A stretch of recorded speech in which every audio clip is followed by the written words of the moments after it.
Et bonjour à toutes et à tous, je reviens avec votre tirage intemporel pour les balances. On va voir quel est le message, quelle est la couleur de ce tirage pour les balances. C'est parti. Alors, les balances. What's going on pour les petites balances? Bon, ça veut sortir en paire. Nous avons santé physique. Ah, bah j'aime bien ces énergies. On reprend du poil de la bête. Alors là, je sais pas pourquoi, mais si tu me regardes et que tu étais un peu au bout du rouleau ou une grosse fatigue, là on dirait que la fatigue pourrait être liée au fait d'être très réceptif. Peut-être que tu es un peu une éponge émotionnelle ou que tu es très branché, que tu sens beaucoup les énergies, que tu es très sensible et réceptif ou réceptive à ce genre de choses. Et là, on nous dit que le fait d'être très réceptive à tout ça, t'as peut-être un petit peu séché physiquement et que du coup, voilà, si tu avais un peu l'impression que tu as eu beaucoup de choses et que tu dormais peut-être pas très bien ces derniers temps, alors évidemment si c'est quelque chose qui dure dans le temps, va voir un médecin ou va voir un professionnel de santé. Je ne fais pas de tirage sur voilà la santé et la médecine et ces choses-là, d'autant plus quand c'est un tirage général où ça peut parler à plein de gens comme ça peut parler à très peu de monde finalement. Donc voilà, le message est, si tu étais vraiment exténué du genre à te réveiller en ayant fait des rêves vivides et en te disant mon Dieu, j'ai pas vraiment bien dormi de la nuit, là on te dit finalement que y a quelque chose qui va se poser et qui va te permettre de te sentir en fait beaucoup plus avec le cerveau qui tambourine moins, avec un sommeil qui sera beaucoup plus réparateur. Peut-être que tu as aussi été très influencé par les énergies lunaires, c'est-à-dire pleine lune, nouvelle lune, ce genre de choses. Et là je me rends compte que j'ai encore du Palo Santo sur les doigts, c'est super. Du coup voilà, il y a quelque chose de l'ordre du on se sent plus tranquille, on peut dormir mieux. Les cartes veulent parler. J'ai même pas commencé à brasser que ça commence à sortir du paquet. Donc voilà, donc quelque chose de beaucoup plus tranquille, où on peut se poser, où on est un peu plus au calme, où voilà, c'est un peu plus tranquillou, c'est un peu plus agréable peut-être et un peu moins chargé au niveau aussi de la charge mentale, de cette notion d'avoir le cerveau rempli, d'avoir le cerveau farci de choses à faire. Donc là, on dirait qu'on lève un peu le pied, ou qu'en tout cas, on t'invite à lever un peu le pied si c'est encore un peu la folie et que tu veux faire 56 000 choses à la fois et que tu as 70 000 pensées par la seconde. Il y a une notion de se poser, de se calmer. On se détend un petit peu là. Hein. Alors, qu'est-ce qu'on dit ? Oui, on dit qu'on a le cerveau farci, c'est ce que je vous disais. C'est peut-être une phase qui a été un petit peu active ces derniers temps. Tu as peut-être eu beaucoup à faire sur plein de domaines et en fait, on peut pas être vraiment au premier plan dans tous les domaines. On peut pas exceller, on peut pas être au top du top partout à la fois. Je pense que c'est une mission impossible qui mène au burn-out en fait, de vouloir être sur tous les fronts et de pas respecter aussi son corps, parce que l'idée de la carte de santé physique, c'est quand on respecte pas son corps, ce qui se passe, c'est qu'à un moment il nous lâche. Et on se dit ah mais il m'a lâché, mais il a lâché parce qu'il a donné peut-être des signes et des alertes avant-coureurs que tu n'as pas écouté. Donc il y a cette notion de oui, si le corps il en peut plus, si tu commences à fatiguer et avoir des symptômes un peu qui sont annonciateurs ou précurseurs du burn-out, faut peut-être écouter en fait ce que le corps a à dire, et s'il faut un peu appuyer sur la pédale de frein actuellement, et voilà, peut-être qu'il faut appuyer sur la pédale de frein et que c'est ce qu'on te propose et c'est même ce qu'on te recommanderait à cette étape, de prendre le temps de faire les choses et de les faire vraiment peut-être un peu plus à tête reposée. Ah ouais, ça mouline beaucoup trop.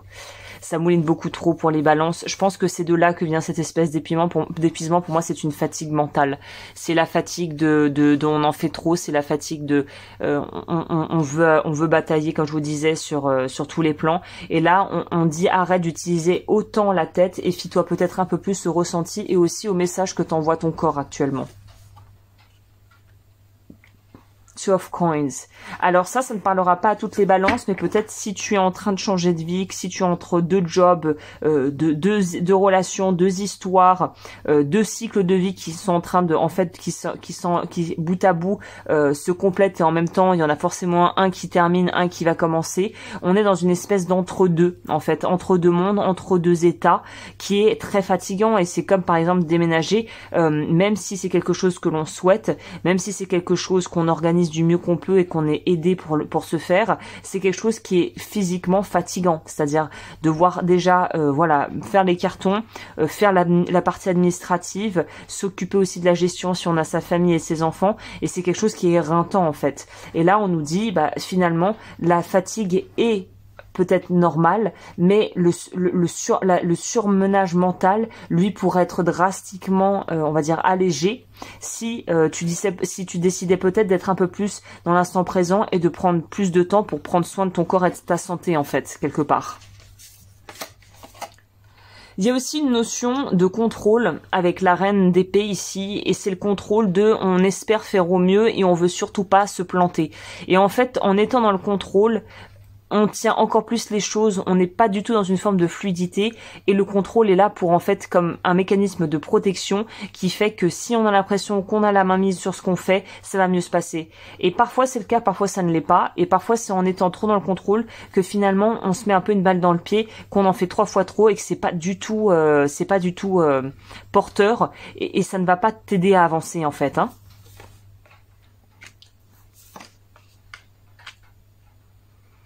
Voilà, il y a cette notion de parfois il faut juste aller avec le courant, se laisser les choses se faire. On nous parle ici aussi d'utiliser son argent intelligemment pour pouvoir vraiment gérer au mieux ce qu'on a à vivre. Donc voilà, l'un dans l'autre, on nous dit quand même prends soin de toi, et c'est vraiment le message central ici, c'est prends soin de ton corps et de ta santé. Peut-être ça passera aussi par l'alimentation, par des compléments alimentaires adaptés, par une activité sportive régulière. Mais là, on dirait le cerveau va exploser tellement il y en a en fait. En plus de ça, si tu es dans une phase justement où tu te rends compte que tu as des capacités psychiques, ou en tout cas qu'en ce moment tu es très à fleur de peau par rapport à ça, et ben c'est d'apprendre à pouvoir canaliser, peut-être utiliser des techniques de visualisation, des méditations, utiliser des pierres si tu es réceptif aux pierres. J'ai une formation sur la protection énergétique, c'est un peu le B.A.B.A. et c'est une formation que je recommanderais à toute personne qui débute dans l'utilisation, et surtout un peu comme, comment je peux dire, comment apprivoiser ses capacités d'hypersensibilité, ou voilà, de psychique, quoi, c'est pas hypersensible, mais c'est du ressenti subtil, en fait, on pourrait dire. Donc là, on nous dit, voilà, te bile pas, tout va bien se passer. C'est pas en faisant plus et en essayant d'en mettre un maximum que finalement tu vas te sentir mieux à la fin de la journée, et de se dire voilà, bah je prends le temps de faire les choses correctement et de déployer mon énergie stratégiquement en ne passant pas que par le cerveau, mais aussi par cet élan de la vie. C'est-à-dire que si tu es le genre de personne où alors là à cette heure-ci on va faire ça, à cette heure-ci on va faire ça, avec des checklists de 6 pages, là on te dit allège. En gros c'est ça, c'est allège. Allège, ça sert à rien de se faire un nœud au cerveau, parce que tout pourra être fait, mais plus on se met la pression, plus on perd de l'énergie en fait.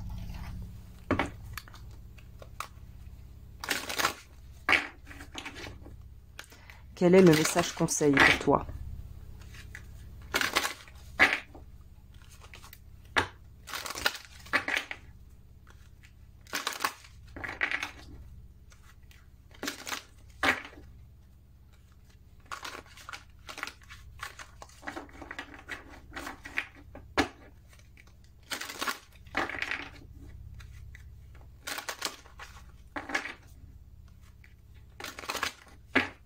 Message pour les balances. La tortue. Je fais preuve de patience et je sais que j'atteindrai mon but. Voilà, donc ce côté se farcir le cerveau, c'est aussi l'envie d'aller trop vite. Voilà, la carte va nous donner une autre facette de l'histoire. Ça pourrait être le fait de vouloir trop en faire parce qu'on est tellement excité à l'idée d'aller vers ce changement et ce renouveau et quitter cet entre-deux un peu inconfortable peut-être, que là on veut brûler les étapes et à vouloir aller trop vite on s'épuise. Donc la patience, et je crois qu'il n'y a pas une citation, la patience et la mère de toutes les vertus, quelque chose comme ça, mais il y a cette notion de voilà, prendre son temps, de faire les choses correctement et de ne pas vouloir forcément aller plus vite en besogne qu'on ne devrait. C'est un peu le message ici. Bah écoute, j'espère que ce tirage t'a plu. N'hésite pas à liker, à t'abonner, à me rejoindre sur Patreon. Et si tu le souhaites, à regarder tout ce que je propose. Les liens sont juste en dessous de cette vidéo. Je vends des bijoux car je suis bijoutière. Ça, c'est sur mon site agneslowens.com. Et l'eau du feu, tu retrouveras tout ce que je propose au niveau des ressources, plutôt dans l'ordre de la spiritualité, du développement personnel. Sur ce, je te dis à très vite pour des nouveaux horoscopes, et des nouvelles vidéos. Et prends bien soin de toi et à la prochaine.